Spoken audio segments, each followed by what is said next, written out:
एक ऐसी गाड़ी जैसी परियों की कहानियों में होती है। बरतानवी कार डिजाइनर पाउल बेकन डिज्नी फिल्मों से मुतासिर हैं। उन्होंने सिंड्रेला की घोड़ा गाड़ी की तर्ज पर स्टीम पिंक स्टाइल की एक गाड़ी बनाई है जो बहुत ज्यादा शोर करती है। स्टीम पिंक साइंस फिक्शन की एक शाख है। इस गाड़ी को चलाना ऐसा है जैसे मैं दूसरी दुनिया में हूँ।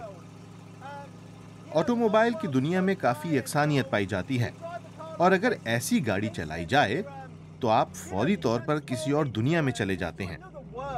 इसे ड्राइव करना वाकई एक अनोखा तजुर्बा है।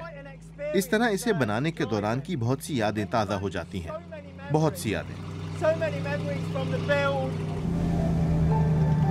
ऑटोमेट्रन नामी इस गाड़ी को बनाने में उन्हें 4 साल लगे।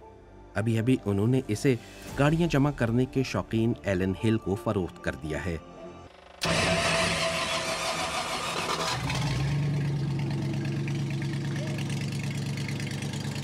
मैं चाहता हूं कि इस गाड़ी के इंजन का हर पुर्जा भी फन के एक शाहकार की तरह दिखाई दे। मैंने सोचा कि जिस चीज को मैं घर में रख सकता हूं और वो आर्ट का एक नमूना दिखती हो, वो मैं इस गाड़ी में लगा सकता हूं। मैं ये साबित करना चाहता था कि मैं कारसाजी सिफर से शुरू कर सकता हूं, जो असल भी हो और मुख्तलिफ भी। इस काम की इब्तिदा उस वक्त हुई जब पाउल बेकन वस्ती इंग्लैंड के शहर लेस्टर में कायम अपने वर्कशॉप में एक स्केच या खाका बना रहे थे। गुज़िश्ता 10 बरसों से इस वर्कशॉप में हैंडमेड गाड़ियां ही बन रही हैं। इन तमाम गाड़ियों में एक बात मुश्तरक है और वो ये कि ये सब बहुत मुनफरिद हैं। ऐसी गाड़ियां पहले किसी ने भी नहीं देखी। पाउल की पहली गाड़ी थी ड्वेलाट्रॉन। इसकी साख ही इस कार की खासियत है। जब इस गाड़ी को सड़क से गुजरते हुए कोई पहली मर्तबा देखे तो उस लम्हे वो क्या सोचेगा। इसे डिजाइन करते हुए यही ख्याल मेरे जहन में आया था। सामने से गुजरती हुई स्याह रंग की नीची सी इस गाड़ी का ज्यादा से ज्यादा असर। सन 2013 में कॉस्मोट्रॉन तख्लीक करके पाउल बेकन ने दुनिया की तवज्जो हासिल की। 200 हॉर्स पावर की गाड़ी, फ्लेक्सी ग्लास की छत और क्रोम इंजन वाली स्पोर्ट्स कार जिसके बोनट से इंजन का कुछ हिस्सा बाहर निकला हुआ था।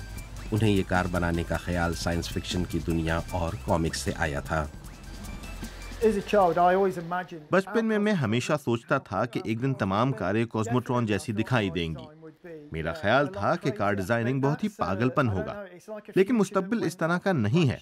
हमें किसी और तरह की हकीकत का सामना है, एक ऐसी हकीकत जो थोड़ी सी बोरिंग है। इसी उकताहट और बेजारी की वजह से पाउल बेकन ने खुद गाड़ियां बनाने की ठानी। मिसाल के तौर पर रोजाना के अपने इस्तेमाल के लिए ये अनोखी माल बरदार गाड़ी। लंदन की टैक्सी को उन्होंने एक पिकअप ट्रक में बदल दिया। कार को खुद डिजाइन करना हकीकत से फरार होने में कुछ हद तक मदद करता है। अपने ख्यालों में मैं मशहूर अमरीकी रूट 66 पर सफर कर रहा हूँ। सड़क पर इस तरह की गाड़ी मुख्तलिफ नजर आती है।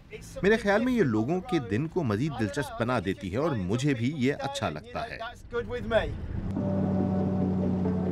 उन्हें ये देखकर अच्छा लगता है जब ज्यादा से ज्यादा लोग पाउल की गाड़ियों में दिलचस्पी ले रहे हों, महजूज हो रहे हों। पाउल ने जो काम किया है वो गैर हकीकी और वाकई हैरत अंगेज है। ऑटोमेट्रन के जरिए पाउल बेकन दुनिया को रंगीन और पुरजोश बनाने में एक मर्तबा फिर कामयाब हुए हैं।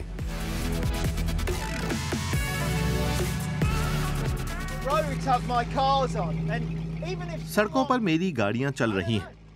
अगर कोई फन के नमूने को किसी गैलरी में देखने नहीं जाना चाहे तो हो सकता है कि सड़क पर उसके सामने से आर्ट का कोई शाहकार गुजर जाए। लोग खुश होंगे, हाथ हिलाएंगे। इस तरह की कार यकीनी तौर पर दुनिया को बेहतर बना सकती है और सड़कों को बाइसे तफरीह। सिंड्रेला की सवारी के साथ तेज रफ्तार ट्रैक पर पाउल बेकन की तख़य्युलाती सोच ने ड्राइविंग को एक नाकाबिले यकीन तफरीह बना दिया है।